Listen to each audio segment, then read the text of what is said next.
ಕರ್ತನಲ್ಲಿ ಪ್ರಿಯವಾದವರೇ, ಯೇಸು ಕ್ರಿಸ್ತನ ಮಧುರವಾದ ನಾಮದಲ್ಲಿ ನಿಮ್ಮೆಲ್ಲರನ್ನು ವಂದಿಸುತ್ತೇನೆ. ಈ ದಿನದ ದೇವರ ವಾಕ್ಯದ ಭಾಗ 1 ತಿಮೋಥಿ 6:10. ಹಣದಾಸೆಯು ಸಕಲ ವಿಧವಾದ ಕೆಟ್ಟತನಕ್ಕೆ ಮೂಲವಾಗಿದೆ. ಪ್ರೀತಿಯುಳ್ಳವರೇ, ಹಣವು ಸಕಲ ಕೇಡಿಗೆ ಮೂಲವೆಂದು ಹೇಳದೆ, ದ್ರವ್ಯಾಶೆಯೇ, ಹಣದ ಮೇಲಿನ ಆಸೆಯೇ ಸಕಲ ವಿಧವಾದ ಕೇಡಿಗೆ ಮೂಲವೆಂದು ವೇದವು ಹೇಳುತ್ತದೆ. ಆದುದರಿಂದ ಭಯವಿಲ್ಲದೆ ದೇವರ ಆರ್ಥಿಕ ಆಶೀರ್ವಾದಗಳನ್ನು ಹುಡುಕಿರಿ. ಕ್ರಿಸ್ತನು ಶಿಲುಬೆಯಲ್ಲಿ ನಿಮ್ಮ ಬಡತನವೆಂಬ ಶಾಪವನ್ನು ನಿವಾರಿಸಲು ತಾನೇ ಶಾಪಗ್ರಸ್ತನಾದನು. ಆತನು ಐಶ್ವರ್ಯವಂತನಾಗಿದ್ದರು, ನೀವು ಆತನ ಬಡತನದ ಮೂಲಕ ಐಶ್ವರ್ಯವಂತರಾಗಿರಬೇಕೆಂದು ನಿಮಗೋಸ್ಕರ ಆತನು ಬಡವನಾದನು. ಇವುಗಳಲ್ಲದೆ ಹಣವು ನಮಗೆ ಅತ್ಯಗತ್ಯವಾದ ಒಂದಾಗಿದೆ.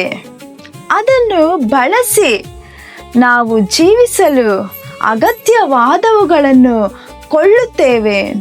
ಸಾಲುವಷ್ಟು ಹಣವಿಲ್ಲದ ಕಾರಣ ಅನೇಕರು ಹಸಿವಿನಿಂದ, ಬಡತನದಿಂದ, ಸೂಕ್ತ ಉಡುಪುಗಳಿಲ್ಲದೆ ತುಂಬಾ ಕಷ್ಟಪಡುತ್ತಾರೆ.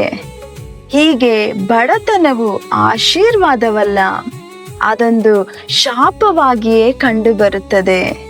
ಇದಕ್ಕೆ ತದ್ವಿರುದ್ಧವಾಗಿ ತಮ್ಮ ಅಗತ್ಯಕ್ಕಿಂತ ಹೆಚ್ಚಾಗಿ ಹಣವನ್ನು ಕೂಡಿಸಿ ಕೊಟ್ಟಿರುವ ಅನೇಕರು ಹೆಮ್ಮೆ ಉಳ್ಳವರು, ದುರಾಸೆ ಉಳ್ಳವರು ಆಗಿದ್ದಾರೆ.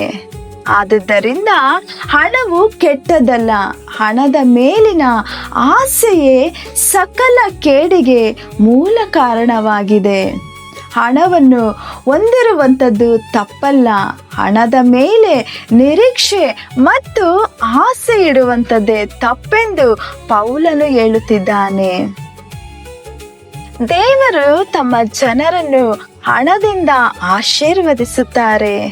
ಈ ಲೋಕದಲ್ಲಿ ತಮ್ಮ ಉದ್ದೇಶವನ್ನು ನೆರವೇರಿಸಲು ಅವರಿಗೆ ಅಪರಿಮಿತವಾದಂಥ ಐಶ್ವರ್ಯವನ್ನು ನೀಡುತ್ತಾರೆ. ಇಸ್ರಾಯೇಲರು ಐಗುಪ್ತದಿಂದ ಹೊರಬಂದಾಗ ಅವರು ಅಪಾರ ಪ್ರಮಾಣದ ಬೆಳ್ಳಿ ಮತ್ತು ಬಂಗಾರವನ್ನು ತಮ್ಮೊಂದಿಗೆ ತೆಗೆದುಕೊಂಡು ಬಂದರು. 10 ಬಾಧೆಗಳ ನಂತರ ಅವರು ತೊಲಗಿ ಹೋದರೆ ಸಾಕೆಂಬ ಆಲೋಚನೆಯಿಂದ ಐಗುಪ್ತರು ಅವರಿಗೆ ಬೆಳ್ಳಿಯ ಮತ್ತು ಬಂಗಾರದ ಒಡವೆಗಳನ್ನು ಕೊಟ್ಟಿದ್ದರು. ಮೋಶೆಯು ಅರಣ್ಯದಲ್ಲಿ ದೇವದರ್ಶನದ ಗುಡಾರವನ್ನು ಅಥವಾ ಮಂಜೂಷವನ್ನು ಕಟ್ಟಿದಾಗ ಅದು ಕೋಟ್ಯಾಂತರ ರೂಪಾಯಿ ಮೌಲ್ಯದಾಗಿತ್ತು. ಇಸ್ರಾಯೇಲರು ತಮ್ಮ ಸಂಪತ್ತಿನ ಒಂದು ಭಾಗವನ್ನು ಆ ನಿರ್ಮಾಣದ ಕಾರ್ಯಕ್ಕಾಗಿ ನೀಡಿ ಸಹಾಯ ಮಾಡಿದರು. ಆದುದರಿಂದ ದೇವರು ಅವರನ್ನು ಹಣದಿಂದ ಆಶೀರ್ವದಿಸುತ್ತಾರೆ. ದೇವರಿಗಾಗಿ ಆತನ ಜನರು ಮತ್ತು ಉದ್ದೇಶಗಳು ನೆರವೇರಿಸಲು ಹಣವು ಸಹಾಯ ಮಾಡುವಂಥದ್ದಾಗಿದೆ.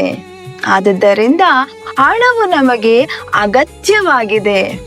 ಹಾಗಾಗಿ ಹಣವನ್ನು ಹೊಂದುವಂಥದ್ದು ತಪ್ಪಲ್ಲ, ಹಣದ ಮೇಲೆ ನಿರೀಕ್ಷೆ ಇಡುವಂಥದ್ದೇ ತಪ್ಪಾಗಿದೆ. ಈ ದಿನಗಳಲ್ಲಿ ಹಣವಿಲ್ಲದೆ ಯಾವ ಕಾರ್ಯಗಳು ನಡೆಯುವುದಿಲ್ಲ. ಅದಕ್ಕಾಗಿಯೇ ನಾವೆಲ್ಲರೂ ಕೆಲಸವನ್ನ ಮಾಡುವಂಥದ್ದು.